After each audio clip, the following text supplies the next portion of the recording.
Paro.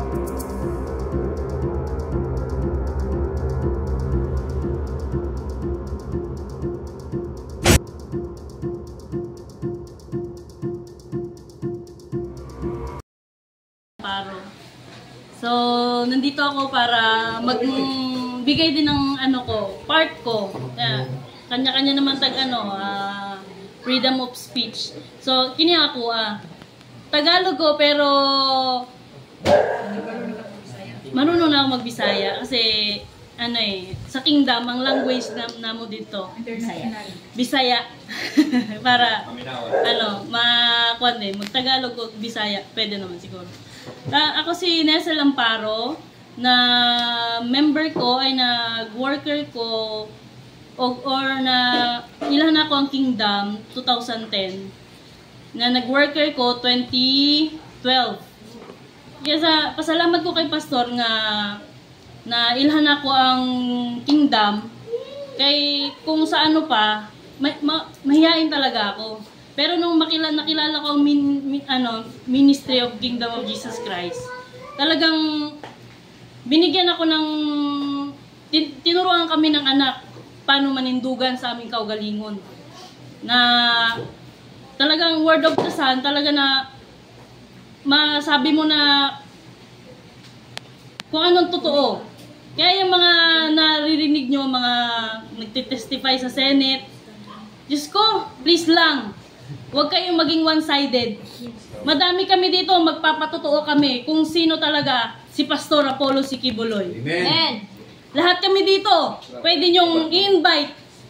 Invite nyo kami, wala kayong gagastusin sa amin. Amen. Kami pa ang kusang pupunta dyan sa Senate na yan.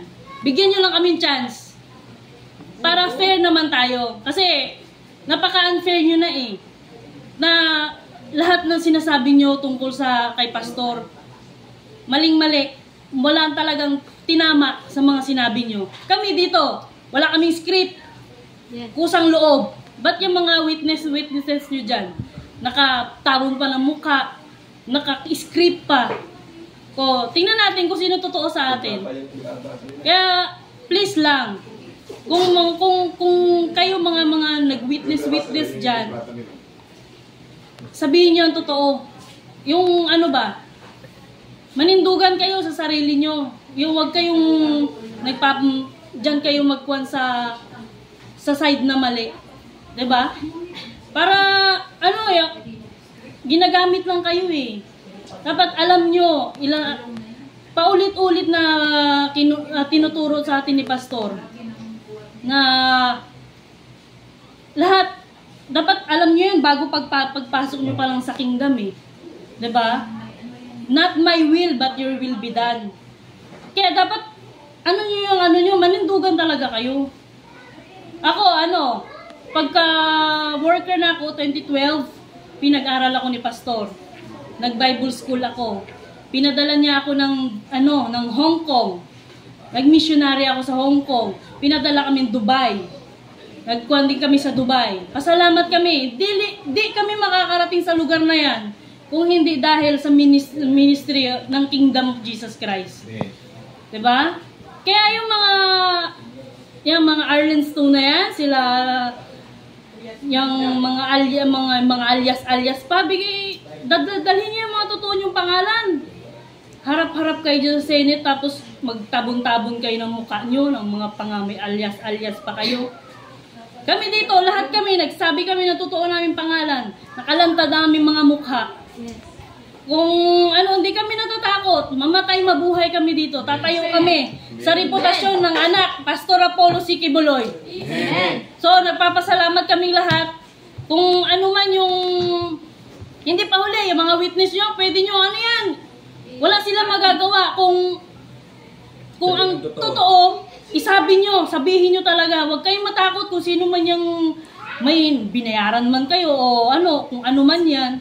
May choice pa rin kayo kung ano ang may chance pa. May chance pa kung ano talaga ang totoo, pwede nyo isabi dyan.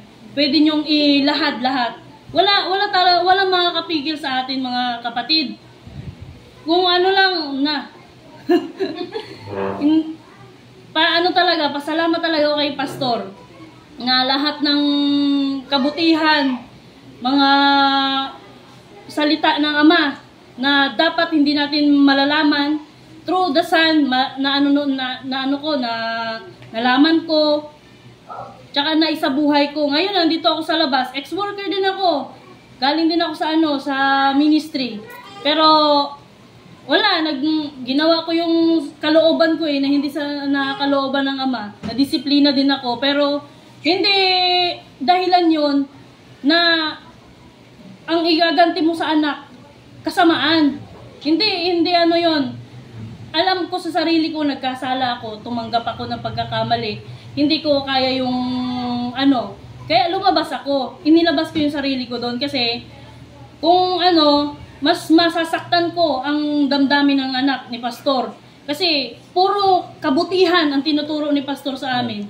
Na sasabihin mo yung alias na yan, Amanda, nung rape, hindi nga mugunit o daliri yan si Sir sa mga babae.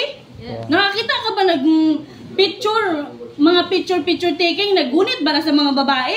Sus! Ang kamay ni Sir, nasa isang lugar yan. Anong pinagsasasabi mong ni-rape ka? Kinuwan ka, minulestya ka, kabaga, naumoy. Kilala kita, Amanda. Kung tinumboy-tumboy ka, tumboy po ko, pero dili ko mo, statement mo gi-rape. Pag sure ni mo, unta, ni mo ba? Ma-twist good sa amahan yung ni mo. Kanang statement ni mo. Ayaw pag script day. Kung totoo yung pinagsasabi mo, iharap mo yung mukha mo, wag kang guilty. Tama. Diba? Inabuse ka man kaya. Inabuse man kaya ka. Hindi yan, dapat pagkalabas mo pa lang, anong year ka lumabas, ngayon ka lang lumantad na ganyan-ganyan. Kaya paano? May nagpuprotekta sa iyo. Bakit? Aanin ka ba ni Pastor? Sasaktan ka? Sus, walang pakialam si Pastor sa iyo, Kinsa ka ba? Diba? Naapay mas gwapa ni mo, day. Naapa? Wala, lumaki sa kingdom. Mula pagkabata na sa kingdom. Bakit gwapa ba siya? Wala, sus! Wala pa gano'n sa kalingkingan. Wala ka sa kalingkingan ng na mga anak ka. Kabuga ni Mugnaong, sus, ginoo ko. Hindi mo ganit text bawal sa kingdom pag related sa ministry. Oo! Ni pag text na malalaswang text, hindi ka pwede talagang makurek ka talaga. Mag-ground ka talaga. Mag-ground ka talaga ni cellphone na kung hindi ka masaligan ng cellphone na yan, tanggalan ka ng cellphone kasi dili na kalooban ng Ama sa loob ng kingdom. Nasa yan, standard ng anak yan. Dapat ang mga cellphone ka ng mga dili na siya masudlang mga yawa. Kaya, ikaw, Amanda, napaka-imposible talaga ng mga husga mo kay Pastor ba? Ang kapal talaga ng mukha mo. Saan mo nahuhugot yung guts na yan? Diba? Sana ay nako, kung pwede lang, gugmamang ko ng amahan. Kaya kung di lang, nako, dugay na ka napitik ba? Dugay na dyan wala sa kalibutan na. Pasalamat jud ta kay gugma ang amahan, gugma ang anak. Pasalamat jud ta. Pasalamat pug ka, Amanda.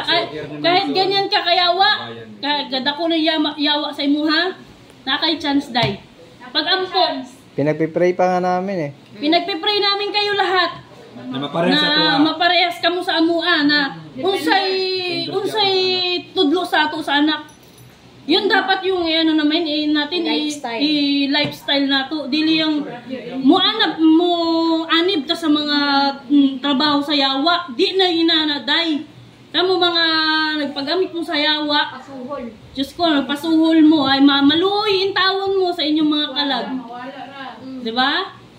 Kaya wala pa naapay chance. Kay gugma ang amahan. Amen. Yun lang mga igsoon. Pasalamat ta kay Pastor. Kung please lang. Yun lang talaga. Wala na. Kita ra jud ang manindugan sa anak. Kita ra mga mga ex-worker diri sa gawas. Manindugan ta mga igsoon.